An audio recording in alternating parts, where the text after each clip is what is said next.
मेरे प्यारे देशवासियों, नमस्कार। स्वतंत्रता दिवस की पूर्व संध्या पर आप सभी को मैं हार्दिक बधाई देती हूँ।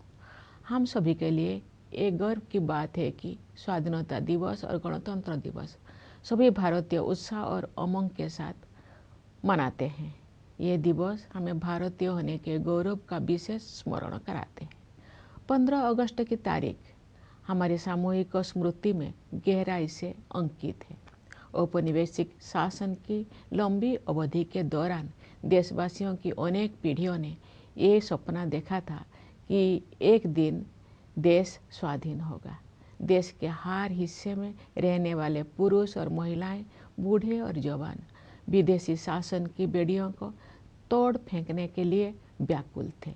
उनके संघर्ष में निराशा नहीं, अपितु बलवती आशा का भाव था। आशा का वही भाव स्वतंत्रता के बाद हमारी प्रगति को ऊर्जा देता रहा। कल जब हम अपने त्रिरंगे को सलामी दे रहे होंगे तो हम उन सभी स्वाधीनता सेनानियों को भी श्रद्धांजलि अर्पित करेंगे जिनके बलिदान के बल पर 78 साल पहले 15 अगस्त के दिन भारत ने स्वाधीनता हासिल की थी। अपनी स्वाधीनता का पुनः प्राप्त करने के बाद हम एक ऐसे लोकतंत्र के मार्ग पर आगे बढ़े जिसमें सभी वयस्कों को मतदान का अधिकार था। दूसरे शब्दों में कहे तो हम भारत के लोगों ने अपने नियति को स्वरूप देने का अधिकार स्वयं को अर्पित किया। अनेक लोकतांत्रिक व्यवस्थाओं में जेंडर, रिलीजन तथा अन्य आधारों पर लोगों के मताधिकार पर पाबंदियां होती थी, परंतु हमने ऐसा नहीं किया। चुनौतियों के बावजूद भारत के लोगों ने लोकतंत्र को सफलतापूर्वक अपनाया। लोकतंत्र को अपनाना हमारी प्राचीन लोकतांत्रिक मूल्यों की सहज अभिव्यक्ति थी। भारत भूमि विश्व के प्राचीनतम गणराज्यों की धरती रही है। इसे लोकतंत्र की जननी कहना सर्वथा उचित है। हमारे द्वारा अपनाए गए संविधान की आधारशिला पर हमारी लोकतंत्र का भवन निर्मित हुआ है। हमने लोकतंत्र पर आधारित ऐसी संस्थाओं का निर्माण किया जिनसे लोकतांत्रिक कार्यशैली को मजबूती मिली। हमारे लिए हमारा संविधान और हमारे लोकतंत्र सर्वोपरि है। अतीत पर दृष्टिपात करते हुए हमें देश के विभाजन से हुई पीड़ा को कदापि नहीं भूलना चाहिए। आज हमने विभाजन विभीषिका स्मृति दिवस मनाया। विभाजन के कारण भयावह हिंसा देखी गई और लाखों लोग विस्थापित होने के लिए मजबूर किए गए। आज हम इतिहास की गलतियों के शिकार हुए लोगों को श्रद्धांजलि अर्पित करते हैं। प्यारे देशवासियों, हमारे संविधान में ऐसे 4 मूल्यों का उल्लेख है जो हमारे लोकतंत्र को सुदृढ़ बनाए रखने वाले 4 स्तंभ हैं। ये मूल्य है न्याय, स्वतंत्रता, समता और बंधुता। ये हमारी सभ्यता के ऐसे सिद्धांत हैं जिन्हें हमने स्वाधीनता संग्राम के दौरान पुनः जीवंत बनाया है।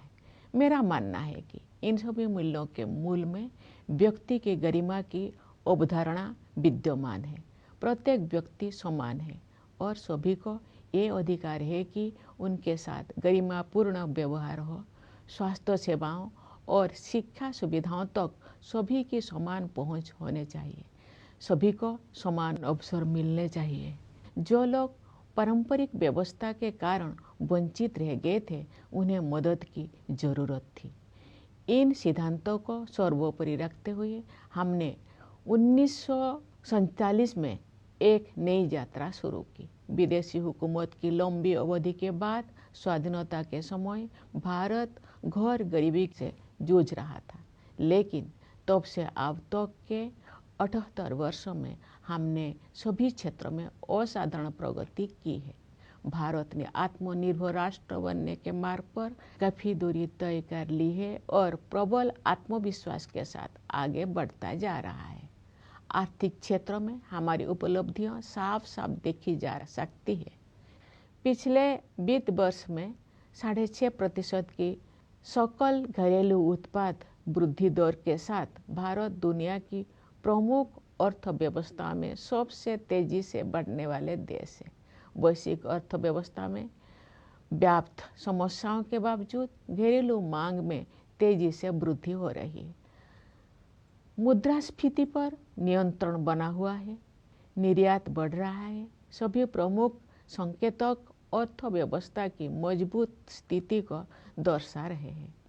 ये हमारे श्रमिक और किसान भाई बहनों की कड़ी मेहनत और समर्पण के साथ साथ सुविचारित सुधारों और कुशल आर्थिक प्रबंधन का भी परिणाम है। सुशासन के माध्यम से बड़ी संख्या में लोगों को गरीबी से बाहर निकाला गया है। सरकार गरीबों के लिए अनेक कल्याणकारी योजनाएं चला रही है। जो लोग गरीबी रेखा से ऊपर तो आ गए हैं लेकिन मजबूत स्थिति में नहीं है, उनको भी ऐसे योजनाओं की सुरक्षा उपलब्ध है ताकि वे फिर से गरीबी रेखा से नीचे ना चले जाए। ये कल्याणकारी प्रयास सामाजिक सेवाओं पर बढ़ते खर्च में परिलक्षित होते हैं। आय की असमानता कम हो रही है, क्षेत्रीय असमानताएं भी कम हो रही है।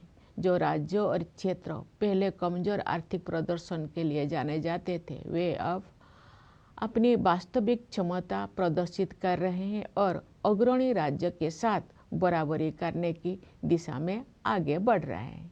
हमारे अग्रणी व्यवसायियों, लघु एवं मध्यम उद्यमियों और व्यापारियों ने हमेशा कुछ कर गुजरने की भावना का परिचय दिया है। समृद्धि के सृजन के मार्ग में आने वाली रुकावटों को दूर करने की आवश्यकता थी। पिछले एक दशक के दौरान बुनियादी ढांचे में हुए विकास में ये स्पष्ट रूप से दिखाई देता है। हमने भारतमाला परियोजना के तहत राष्ट्रीय राजमार्ग नेटवर्क का विस्तार और सुदृढ़ीकरण किया है। रेलवे ने भी नवाचार को प्रोत्साहन दिया है तथा नवीनतम टेक्नोलॉजी से युक्त नई तरह की रेलगाड़ियों और डिब्बे का उपयोग किया जाने लगा है। कश्मीर घाटी में रेल संपर्क का शुभारंभ करना एक प्रमुख उपलब्धि है।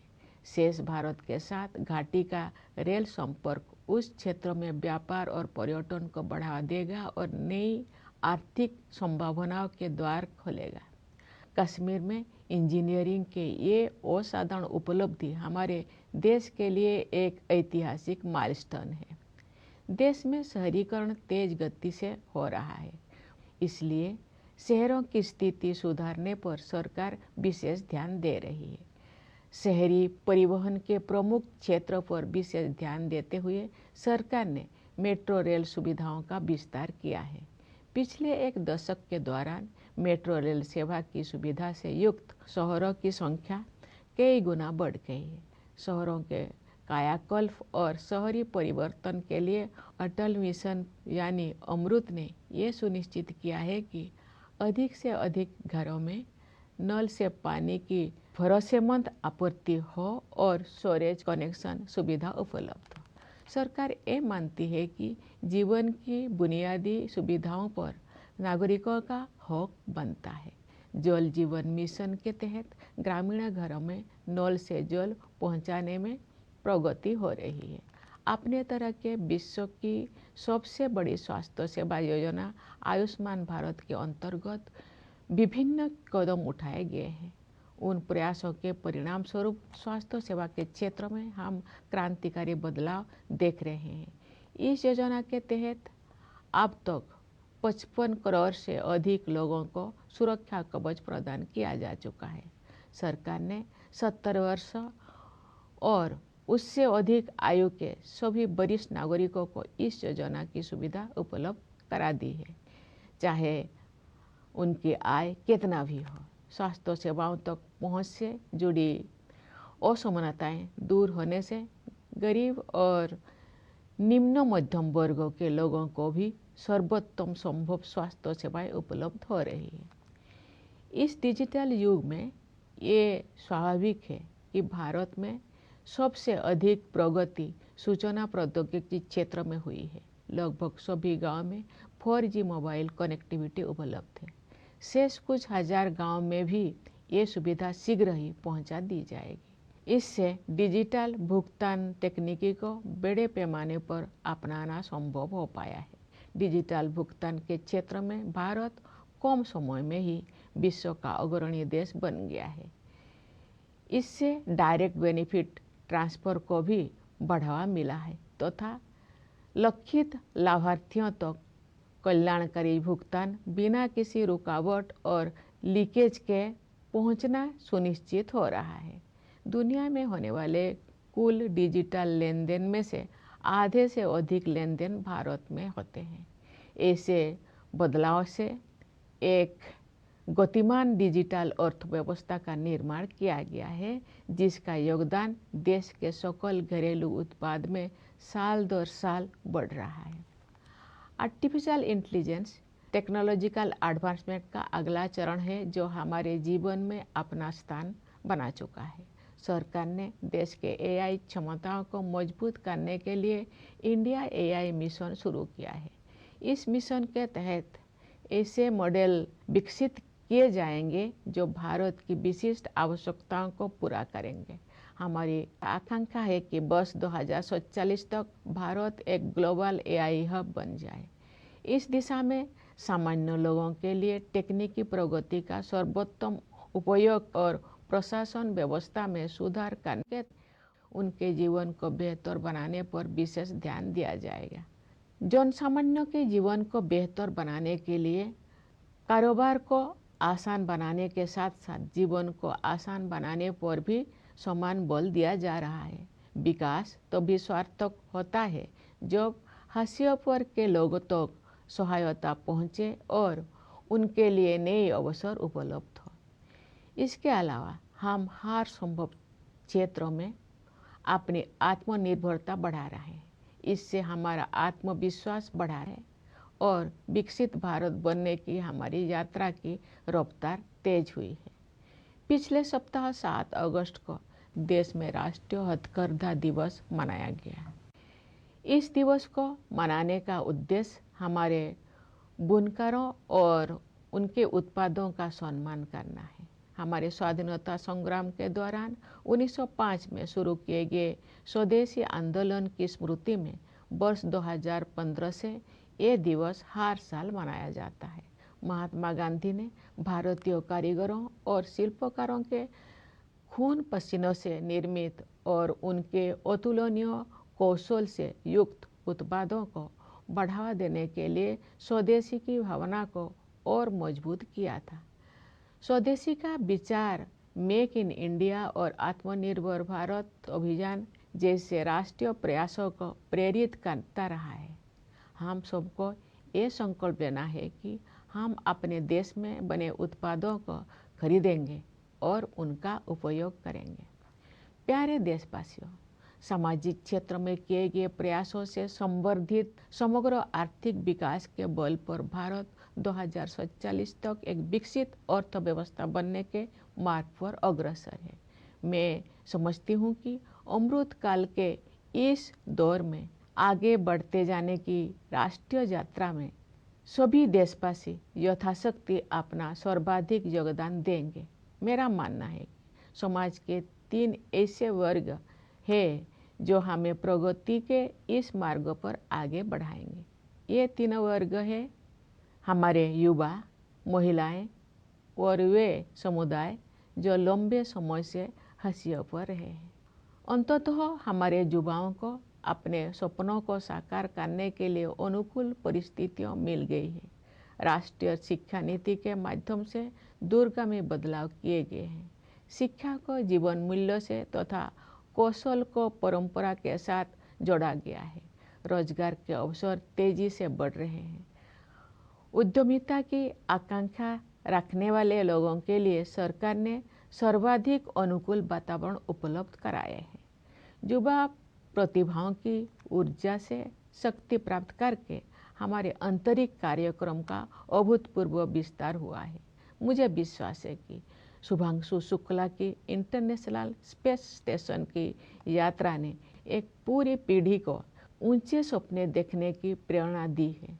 ये अंतरिक्ष यात्रा भारत के आगामी मानव अंतरिक्ष उड़ान कार्यक्रम गगनयान के लिए अत्यंत सहायक सिद्ध होगी।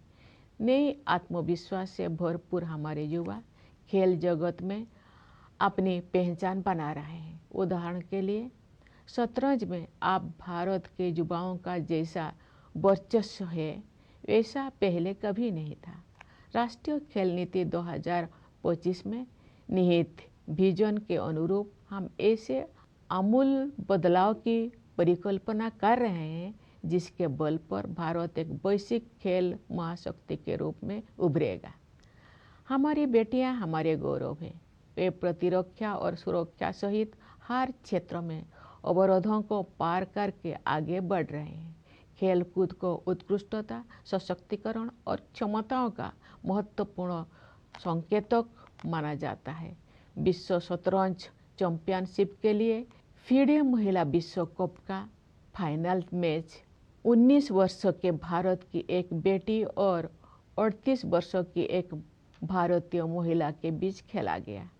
ये उपलब्धि पीढ़ी दर पीढ़ी हमारी महिलाओं में विद्यमान विश्व स्तर की सतत उत्कृष्टता को रेखांकित करती है। रोजगार में भी जेंडर गैप कम हो रहा। नारी शक्ति बंधन अधिनियम से महिला सशक्तिकरण अब केवल एक नारा ना रहकर यथार्थ बन गया है।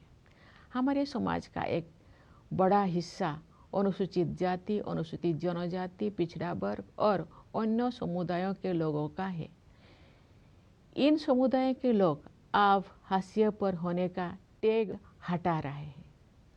उनकी सामाजिक और आर्थिक आकांक्षाओं को साकार करने के लिए सक्रिय प्रयासों के माध्यम से सरकार उनकी सहायता करती आ रही है।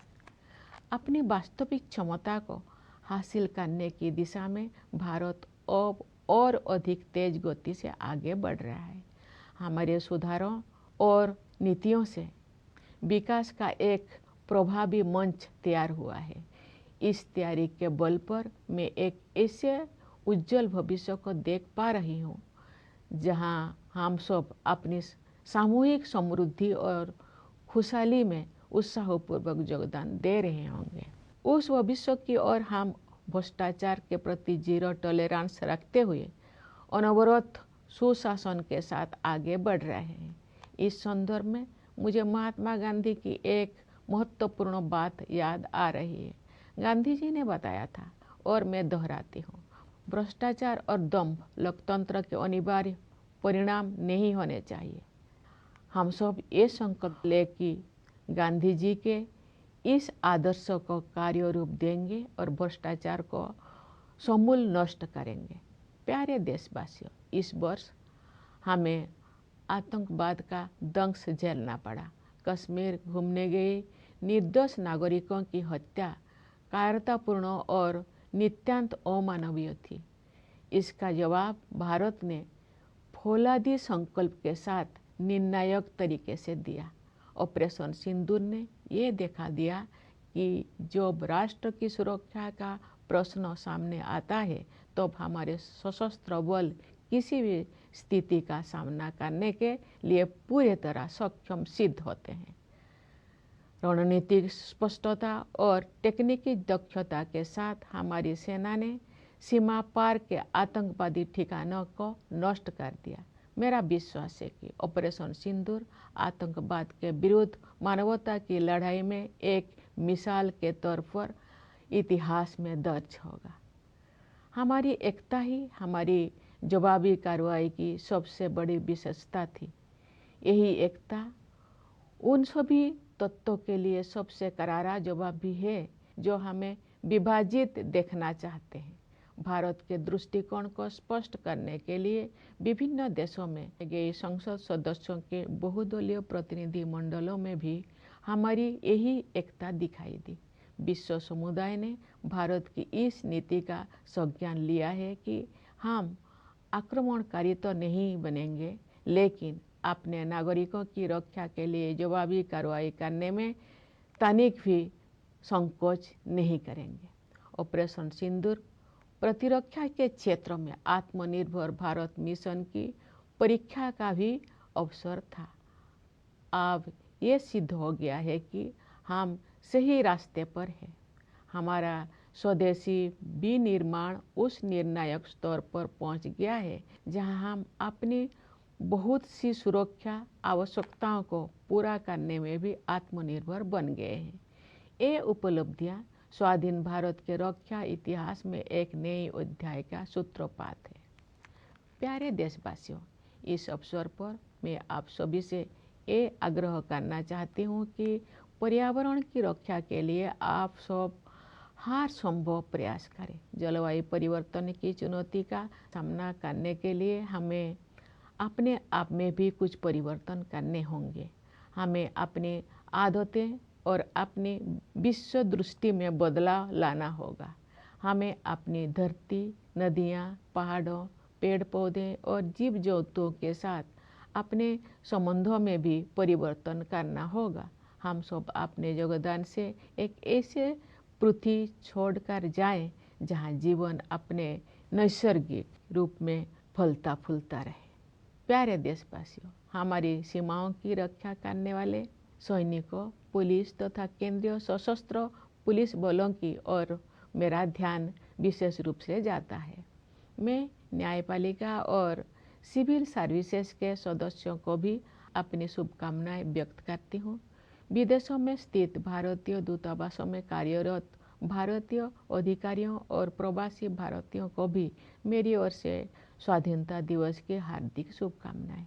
मैं एक बार फिर आप सभी को स्वाधीनता दिवस की बधाई देती हूँ। धन्यवाद। जय हिंद, जय Bharat.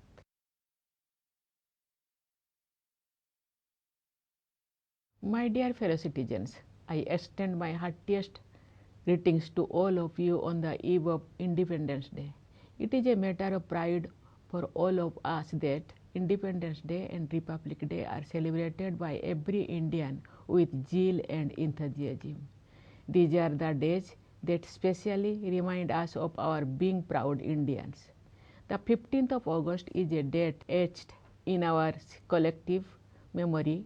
During the long years of colonial rule, generations of Indians dreamt of the day of independence. Men and women, old and young, from all parts of the country, yearned to throw away the yoke of foreign rule.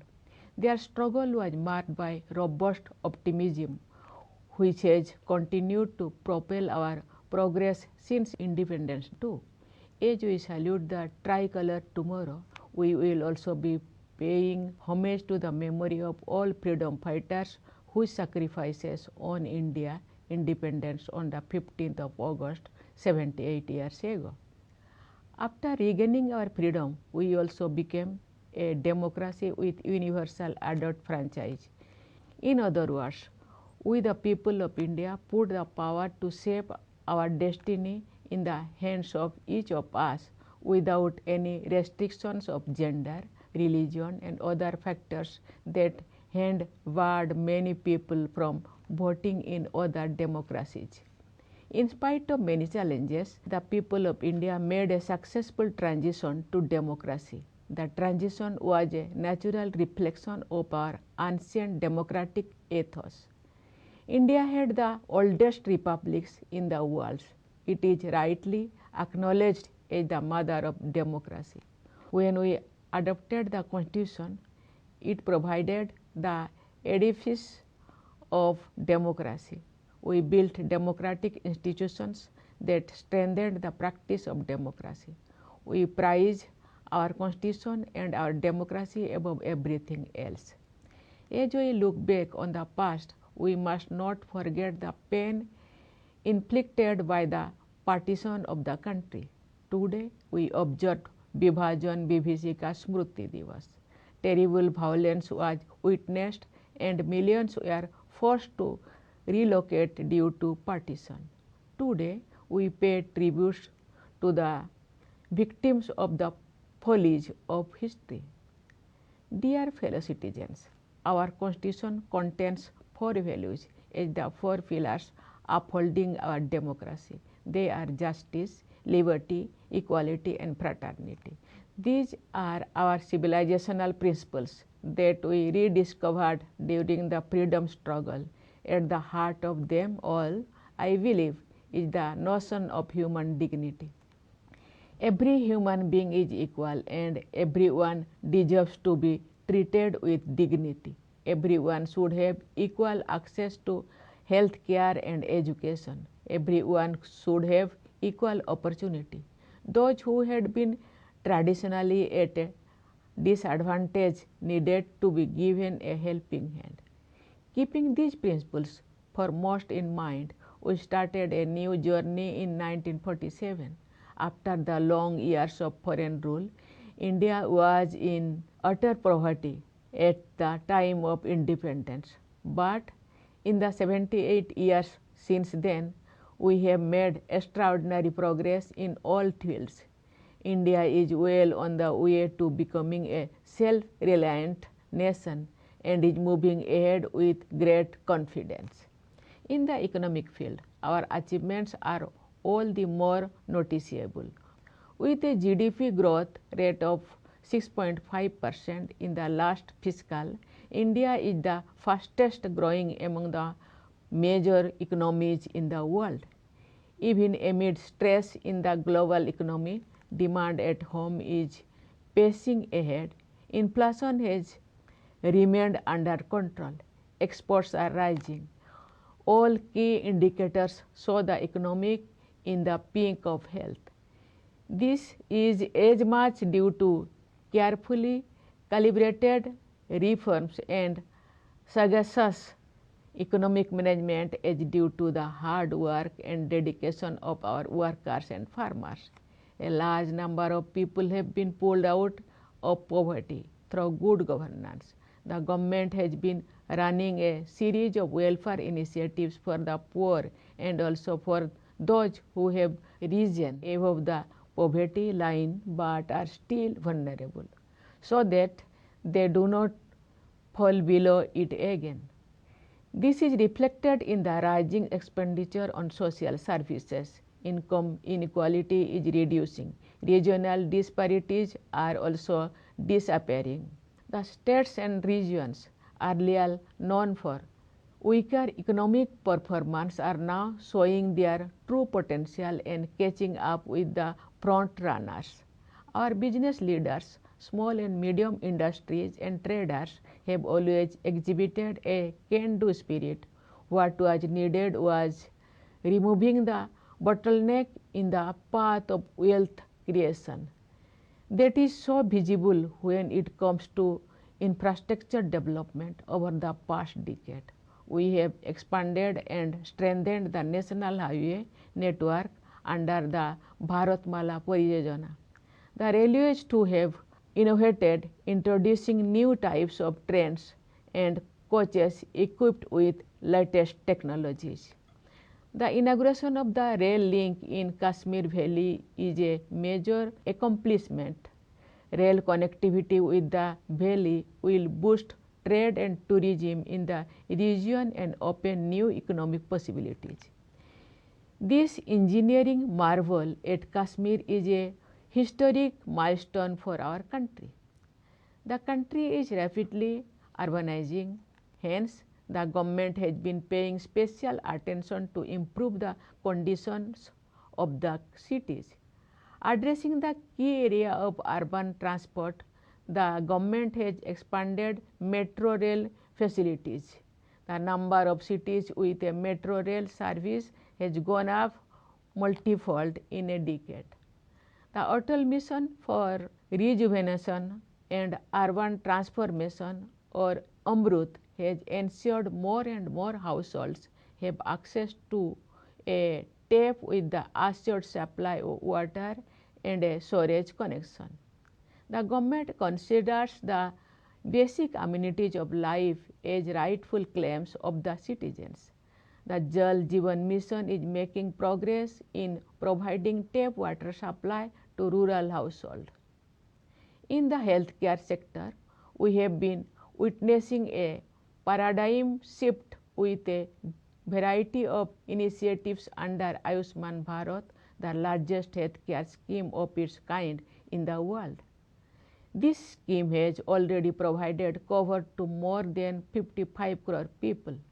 The government extended this benefit to all senior citizens of the age of 70 years and above, regardless of their income. As inequalities in access are removed, The poor and the lower middle class also benefit from the best possible healthcare facilities. In this digital age, it is apt that one sector in India that has seen the most dramatic advances is information technology. Nearly all villages have 4G mobile connectivity, and the remaining few thousands will be covered soon. This has made possible large-scale adoption of digital payment technologies, in which India has become a world leader in a short span. It has also supported direct benefit transfer, which ensures that welfare benefits reach the intended beneficiaries without glitch and leakage. More than half of the total number of digital transactions in the world take place in India. These developments have created a vibrant digital economy whose contribution to the country's GDP is increasing year on year. Artificial intelligence is the next stage of technological advancement and has already entered our lives. The government has launched the India AI mission to strengthen the country's AI capabilities. It is also helping to build AI models that answer to India's specific requirements. As we aspire to become a global AI hub by 2047, our focus will remain on making the best use of advances in technology for the common people to improve their lives by improving governance. For betterment of the lives of the common people, there is equal emphasis on improving the ease of doing business as well as on improving the ease of living. Development serves the purpose only when it helps those on the margins and opens new opportunities for them. Moreover, we are increasing our self-reliance on every area possible.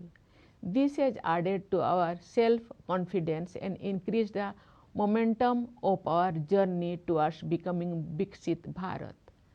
Last week, on August 7, the country celebrated National Handloom Day, which honors our weavers and their products. Since the year 2015, we have been celebrating this day to commemorate the Swadeshi movement, launched during our freedom struggle in the year 1905. The spirit of Swadeshi was strengthened by Mahatma Gandhi to promote the products made by the sweat and toil of Indian artisans and craftspersons and by their incomparable skills.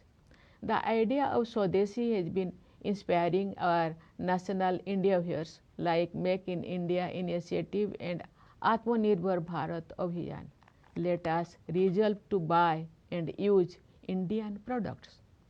Dear fellow citizens, the all-round economic growth complemented by social sector initiatives has placed India well on the path of becoming a developed economy by 2047. With the nation marching ahead during the Amrit Kal, I see all of us contributing to the best of our ability.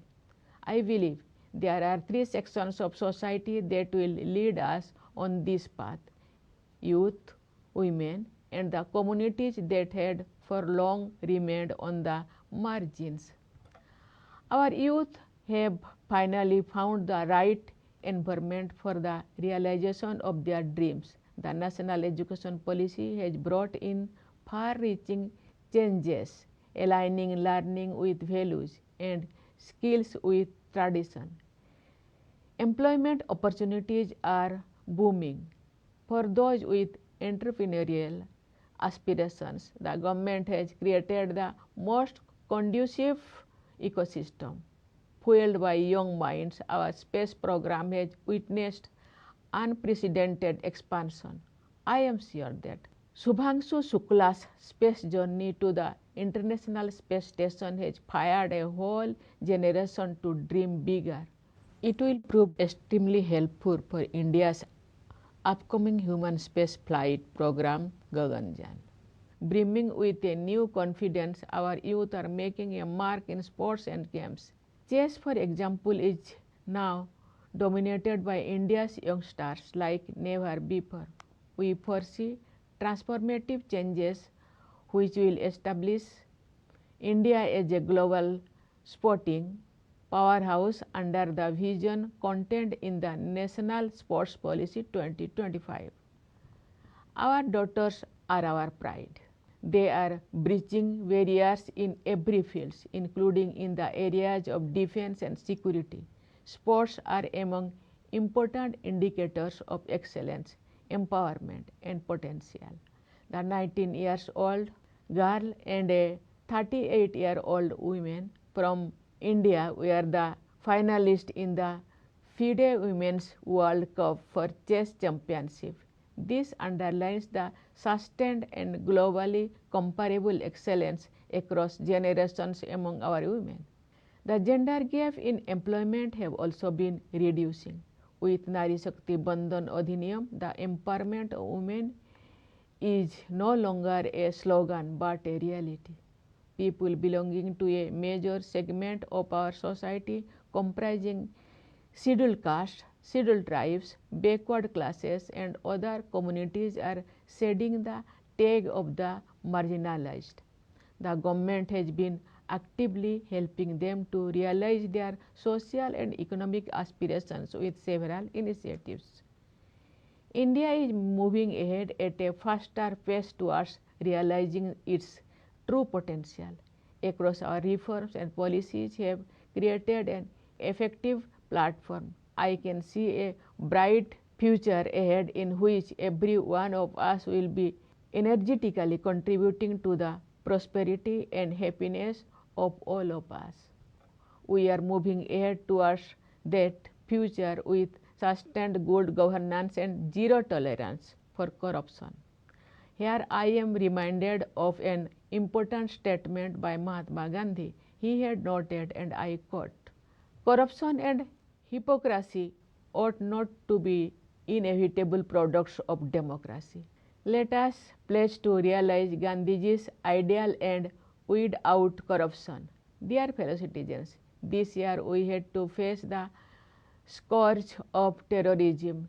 Killing innocent citizens on holiday in Kashmir was cowardly and utterly inhuman. India responded in a decisive manner and with steely resolve. Operation Sindoor showed that our armed forces are prepared to meet any eventuality when it comes to guarding the nation. With strategic clarity and technical capability, they destroyed terrorist hubs across the border. I believe Operation Sindoor will go down in history as an example in humanity's fight against terrorism. In our response, what was most noticeable was our unity, which is also the most befitting response to those who wanted to divide us. Our unity was on display also in the multi-party delegations of the members of parliament that reached out to various nations to explain India's position. The world has taken note of India's stance that we will not be the aggressor, but we will not hesitate to retaliate in defense of our citizens. Operation Sindoor was also a test case of the Atmanirbhar Bharat mission in the defense sector. The outcome has proved that we are on the right path. Our indigenous manufacturing has achieved the critical level that makes us self-sufficient in meeting many of our security requirements. These are landmark achievements in India's defense history since independence. Dear fellow citizens, I would like to take this opportunity to urge all of you to do what you can to protect the environment. To respond to the challenge of climate change, we must also change. We must change our habits and our worldview. We must change our relationship with our land, rivers, mountains, and with flora and fauna. With contribution from all of us, we will leave behind a planet in which life will be flourishing in natural order. Dear fellow citizens, I have in mind specially the soldiers guarding our borders and the police as well as central armed police forces. I extend my greetings to the members of the judiciary and the civil services. My Independence Day greetings to the Indian officials in the missions abroad and also to the Indian diaspora. I once again extend my greetings for Independence Day. Thank you. Jai Hind, Jai Bharat.